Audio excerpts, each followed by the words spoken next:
Ngayong araw mga katropa, nandito pala tayo ngayon sa Minecraft. Dahil mga katropa, tuturuan ko kayo kung paano to gagawin. Sa hindi pala nakasubscribe dyan, mag-subscribe na kayo dyan kasi nakaabot na pala tayo ng 300 pala.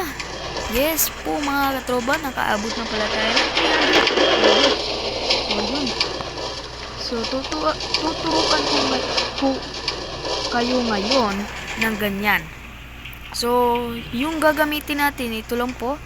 Itong redstone lamp, then detector rail, then power red rail, then redstone torch, and spruce trapdoor, then minecart.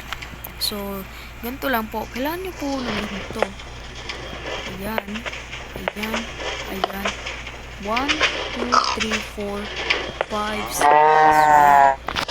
So, tatakba natin ito mga katropa. Ayan. Ito lang ng isa. Ayan. So, bakit ba natin tinakban?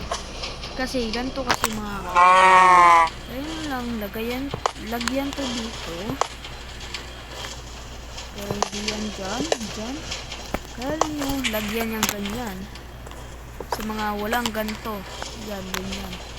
Yung nakatrap po mga katropa, wag nyo po lagyan ng ganito. Yan. So, wag nyo lagyan ganyan. Ayan, kailangan natin ng power rail. Then this, ayan. Then ito. So, paano gagana? So, wait lang. Kulang pala. Kulang po ang ating materials. Kailangan natin ito para umikot. Ayan.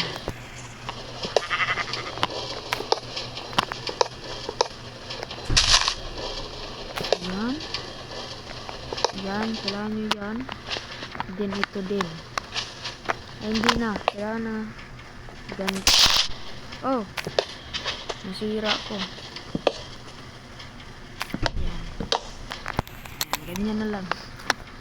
Ganyan, then ganito.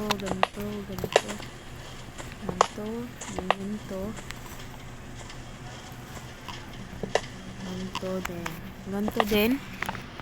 Yan, then ganito din dito. Bakit puro ba tayo ganito? What? Yan, then yan. Yan. So, yun. Diba? Hindi siya umilaw. So, ganito kasi yan mga katropa. Oh, sakto. Gabi. Pero maganda po dito. Yan. 3, 2, 1, reveal. Boom! Diba napakaganda? Kapag magtayo ka po dito ng shop, lagyan po yan. Kasi maganda po kapag meron po kayo ng shop. Yan na. Let's see kung gagana ba. Siyempre gagana yan. Tulak lang natin. Oh, diba? Napakagaling. Oh, ayan. Uy. Ay, oo nga pala. Yan. Tulak lang natin. Oh, diba? Napakagaling mga tropa. Ayan, this is tutorial. Napakaganda. Palakpak po kayo dyan. So, yun. Nakaganda po nito guys kapag... Ayun nga pala, meron pala dito pumasok dito guys. Meron na po tayong kapitbahay na villager pala. Ayan. Napakaganda po ng bahay niya. I don't know kung sino po si villager.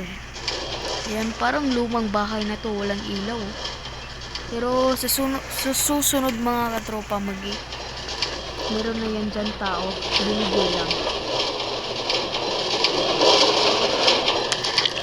So, meron po ditong magandang dekorasyon sa ating itaas ng bahay. Tapos maganda pa yung bahay natin mga katropa. So, ayun, dito lang po magtatapos yung video natin. Kasi, titingin muna ako at saka magbibuild po ako. So, ayun lang po mga katropa. Thank you for watching. So, see you to next video. Subscribe na kayo dyan. Paabutin na po natin ng 400 subscriber. Ayun lang.